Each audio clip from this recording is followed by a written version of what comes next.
Hello and welcome to the Evidence Based Chiropractor. I am your host, Dr. Jeff Langmaid. On today's episode, we're going to talk all about marketing a cash-based practice and cash-based services. So even if you're not 100% cash, you probably have some cash-based services in your practice. We're going to discuss how to approach this, specifically when building referrals with other healthcare providers, what information you need to get out there proactively so you can reduce friction and barriers to people utilizing your cash-based services, and additionally, some tips to really bolster your practice. So whether you're 100% cash-based, whether your portion of your practice is cash-based, or whether you just have products or services that are cash-based, I got a feeling on this episode, you're going to have some takeaway information that enables you to help more people and generate a little bit more revenue in your practice as well. But before we get started, I want to say a few words about the Smart Chiropractor. The Smart Chiropractor can power your patient journey to provide you with more qualified leads, more new patients, better patient retention, and consistent reactivations without spending any money on advertising. How do we do that? We do it through a philosophy and strategy of teach and invite consistently by getting your information out to as many people as possible, free, organically, email, social, Google Business, blog posts, lead magnets on your website. We do all of that in an automated fashion. You can check it all out at thesmartchiropractor.com. Again, that is thesmartchiropractor.com. But as I said at the top of today's episode, we're talking about marketing cash-based practices. And this is a topic that has come up more and more as time has gone on. I was looking back, and the evidence-based chiropractor has been around for a decade, which makes me feel super old. But as the years have progressed, there's been a lot more questions around how to appropriately and effectively market a cash-based practice and cash-based services. And there's two sides of this. One is, how do you do it in a B2B fashion? How do you market your practice, your cash-based practice, business to business? That's generally getting referrals from other healthcare providers, sort of the core and essence of what we do at the Evidence-Based Chiropractor. The other side of that coin is maybe you're not 100% cash-based practice, but perhaps you have, supplements, maybe you have tape that you sell, maybe you have massage therapy, whatever it might be, you have cash-based products and services. And they're two slightly different conversations, but there is a lot of overlap as well. So first, let's just sort of set the stage. If you're a cash-based practice, generally speaking, you're going to be referred to as out of network. And here's the thing. When I'm speaking with another healthcare provider, I'll probably hedge towards using the term out of network in terms instead of cash-based practice, just from a healthcare nomenclature perspective. Many providers are going to be super familiar with that, and they're going to understand, hey, that means you don't take primary insurance. So out of network is a great way to phrase it. The other thing is, 15 years ago, when I first came into the profession, cash-based practices, it was really, really difficult to build relationships, referral relationships with other healthcare providers. Now, that is completely not the case. And so many medical providers, and I don't care what their credentials are, MD, DO, PA, ARNP, med spas, whatever it might be, have added on cash-based services.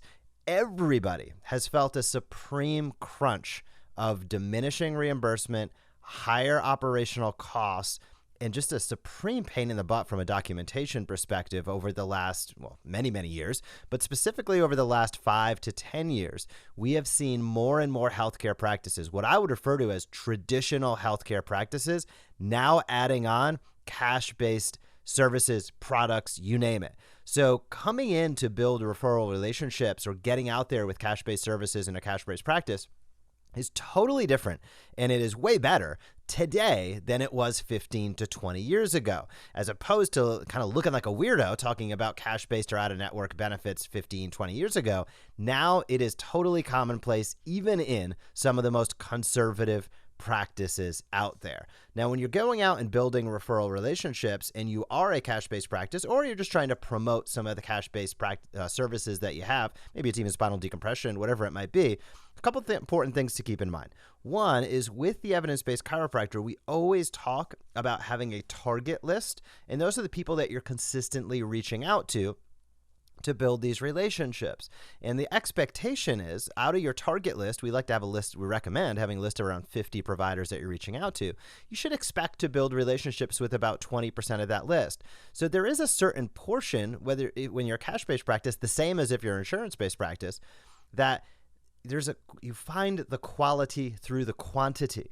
So you need to get out there enough to, as I like to say, find who your dance partners are. There are many practices and providers that y'all talk to that are not going to like your practice. That's fine. There's plenty out there that you're not going to like their practice.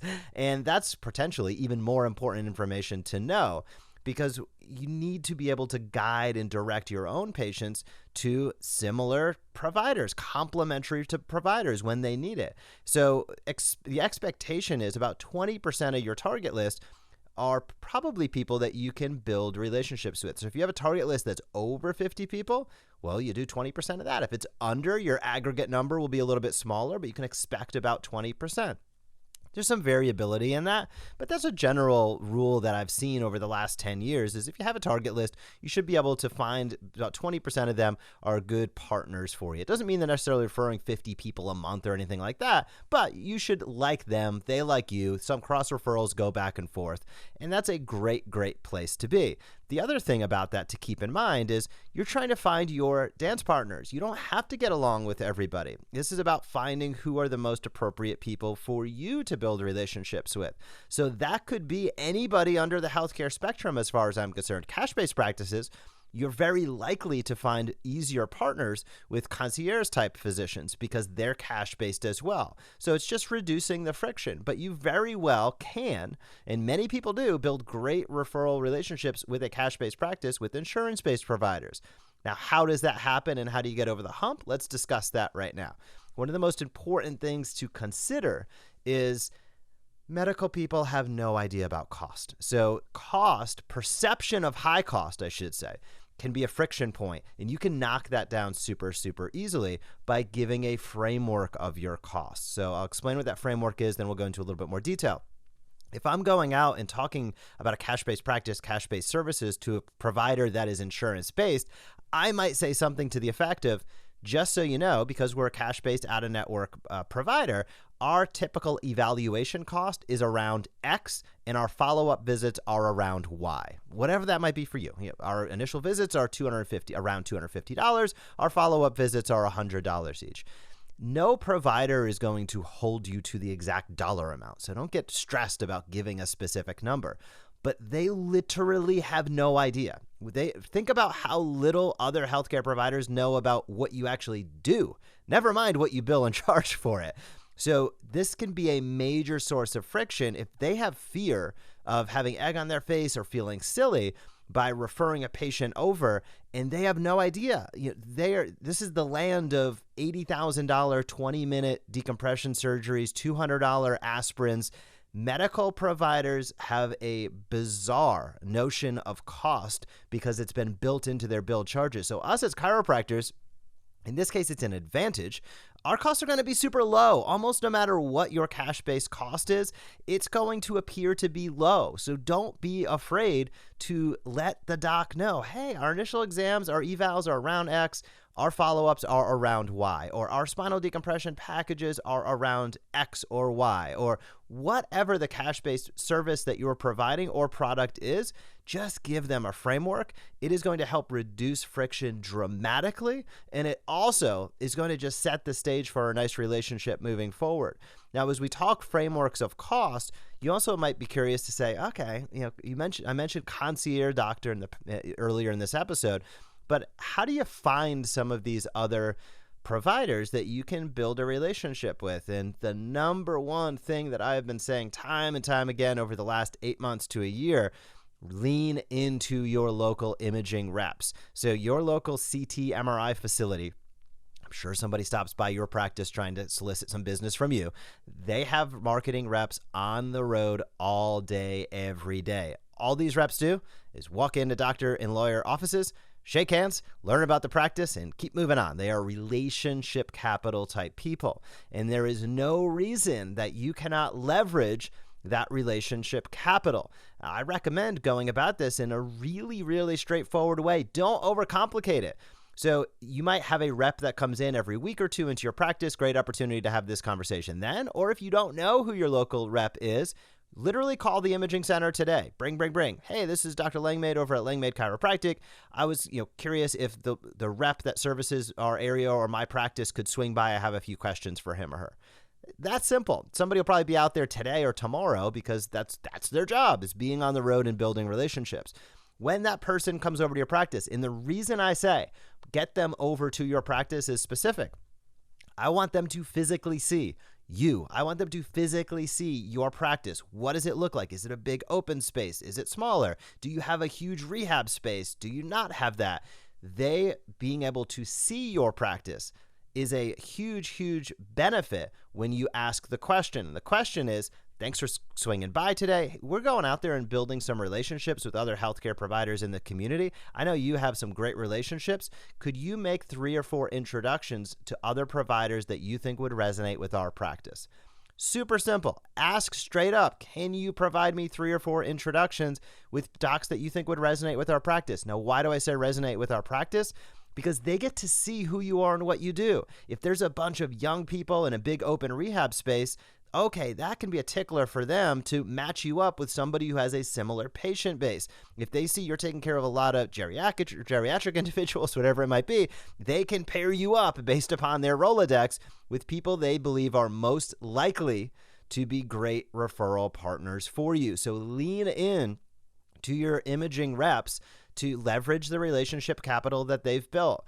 They are there to use it, and you should not be shy about asking. This enables, especially when you have cash-based services and a cash-based practice, this enables you to accelerate that progress because you can leverage what these people know about other practices. And that is a powerful way to go about it, whether it's a concierge medicine doctor or, I've seen a ton of advertising here in the Tampa Bay area lately for a company called Forward. I came across them in San Francisco maybe a half decade or so when they were first starting out, and they provide membership cash-based primary care services, totally out of network, no insurance. So this is permeating, and they are set up, I believe, in a dozen or 2 dozen cities, and the competition's only going to get hotter.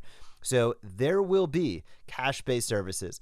There has never been a shortage of cash-based services. If you're a doc out there thinking about going cash, I might not be the world's greatest expert in it, but I would say it is one really important way to consider and think about your practice, because people will pay. When the value is there, people will pay. And in the absence of value, all that matters is cost. I'll never forget that, because when you can establish value, cost becomes secondary. And people are subscribing by the thousands to services like Forward, primary care services, etc., that have insurance benefits. They're paying $100 to $200 per month for access to a primary care physician with no discernible ongoing deliverable. You as a chiropractor can give a discernible ongoing deliverable.